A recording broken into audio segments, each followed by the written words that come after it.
आज Doubtnut app download करें। Doubtnut पर अपने सभी गणित, रसायन विज्ञान, भौतिक विज्ञान और जीव विज्ञान के डाउट्स का करो सफाया। बस प्रश्न की फोटो खींचो, एक ही प्रश्न को क्रॉप करो और तुरंत वीडियो सोल्यूशन पाओ। अभी डाउनलोड करें। हेलो फ्रेंड्स, हमारा प्रश्न है M1, M2 व M3 द्रव्यमान के तीन पिंड क्रमागत भार रहित डोरी से जुड़े हुए हैं और एक घर्षण रहित मेज पर रखे हैं। यदि M3 को T बल से खींचा जाए तो M2 व M3 के बीच डोरी में तनाव है। ओके, तो यहाँ पे चार ऑप्शन भी दिए गए हैं। पहला है M2 divided by M1 plus M2 plus M3 into T, M3 divided by M1 plus M2 plus M3 into T, M1 plus M2 divided by M1 plus M2 plus M3 into T, M2 plus M3 divided by M1 plus M2 plus M3 into T. तो ये चार option दिए गए हैं। तो हमें इसको समझाने के लिए मैंने फिगर भी बना दिया है। तो यहाँ पे ये जो है फिगर है, तो क्वेश्चन में यही बोल रहा है कि M1, M2, M3 तीन द्रव्यमान है जिसको टी बल से खींचा जा रहा है। तो M2 M3 के बीच में डोरी का तनाव कितना होगा? हमने मान लिया M2 M3 के बीच में डोरी का तनाव T2 है। ओके, तो अब अगर हम तीनों द्रव्यमानों का ये एक निकाय मान ले और इसको टी बल से खींचा जा रहा है, तो यहाँ पे जो है इसका त्वरण मान लेते हैं हम ए है। तो अगर देखा जाए तो इसमें ऊर्ध्वाधर दिशा में जो है बल लगेंगे वो कैंसिल हो जाएंगे, क्योंकि इसका जो है पूरे निकाय का जो द्रव्यमान की वजह से एक भार mg आएगा, तो उतना ही इस क्षैतिज तल द्वारा जो उतना ही बल ऊपर की दिशा में लगाया जाएगा। तो यहाँ पे सिर्फ और सिर्फ एक ही बल काम कर रहा है टी। अब यहाँ पे हम अगर निकाय ए के लिए, अगर हम निकाय ए की बात करें तो निकाय ए के लिए यहाँ पे हम न्यूटन का दूसरा नियम लगा सकते हैं, क्योंकि जब भी किसी निकाय में कोई बल कार्य करता है और त्वरण होता है तो वहां पे हम जो है न्यूटन का सेकंड नियम लगा सकते हैं, जो बल और त्वरण और द्रव्यमान के बीच में संबंध बताता है। तो ये जो है न्यूटन के दूसरे नियम से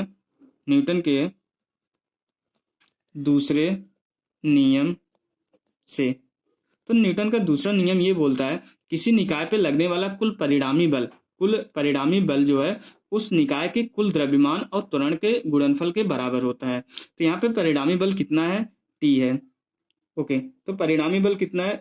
सबसे पहले मैं स्टेटमेंट लिख दे रहा हूँ, F बराबर ma होता है। तो यहाँ पे ये जो है F जो है परिणामी बल होता है, m जो है कुल द्रव्यमान होता है और a जो है निकाय का त्वरण होता है। तो यहाँ पे जो है परिणामी बल जो है T लग रहा है। ओके, निकाय का कुल द्रव्यमान M1 plus M2 plus M3 तीनों का मिला के है, M1 plus M2 plus M3 है। ओके, त्वरण हमने ए मान लिया है। तो यहाँ से अब हम त्वरण की वैल्यू, ये सारी राशि नोन है, तो त्वरण की वैल्यू यहाँ से हम निकाल सकते हैं। तो यहाँ से ए की वैल्यू जो निकलेगी, ए बराबर हो जाएगा T divided by M1 plus M2 plus M3 हो जाएगा। ओके, तो यहाँ से ए की, अब यहाँ पे क्योंकि ये तीनों गुटका जो है एक रस्सी से जुड़े हैं जिसका द्रव्यमान जो है कुछ नहीं है, द्रव्यमान रहित है ये रस्सियां, और ये जो है तीनों के तीनों गुटके जो हैं एक साथ जो है चल रहे हैं। अगर ये तीनों के तीनों गुटके एक साथ चल रहे हैं तो अगर इस निकाय का त्वरण ए है, अगर सिर्फ हम इन दोनों गुटके की बात करें इसका भी त्वरण ए ही होगा।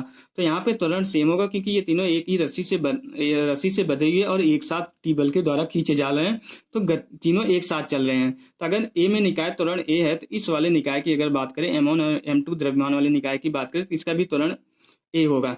लेकिन अब इस निकाय पे कुल परिणामी बल कितना लगेगा? वही है, यहाँ पे जो है कुल परिणामी बल जो है T2 लगेगा। इस निकाय में परिणामी बल जो है इन दोनों के बीच में जो तनाव है वही लगेगा।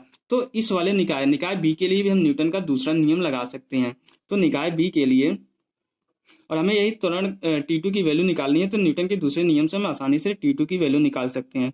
तो यहाँ पे निकाय बी के लिए अगर हम न्यूटन का दूसरा नियम अप्लाई करेंगे, न्यूटन के दूसरे नियम से, तो निकाय 2 के लिए अगर न्यूटन का दूसरा नियम लगाएंगे तो परिणामी बल कितना लग रहा है? T2 लग रहा है। तो T2 बराबर हो जाएगा, अब निकाय का कुल द्रव्यमान M1 और M2 है, तो T2 बराबर हो जाएगा M1 प्लस M2 और त्वरण वही बराबर है। तो अब यहाँ से जो है त्वरण की वैल्यू अगर इस समीकरण से ला के रख देंगे समीकरण 1 से, तो यहाँ पर हम ये बोल सकते हैं समीकरण 1 से जो है, अब इस ए की वैल्यू अगर समीकरण 1 से अगर इस समीकरण में ला के रख देंगे तो यहाँ से T2 की जो वैल्यू निकल के आएगी, T2 बराबर हो जाएगा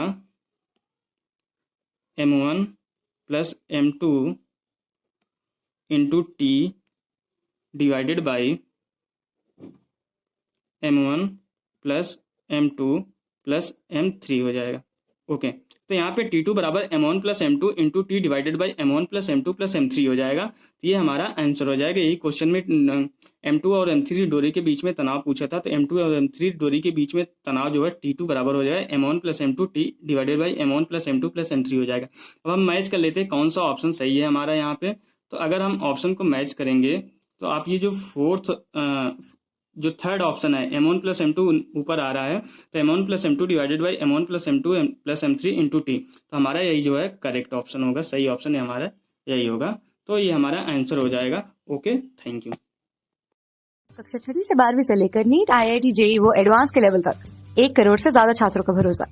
आज ही डाउनलोड करें डाउटनेट ऐप या व्हाट्सएप करें अपने सारे डाउट्स 8400 400 400 पर।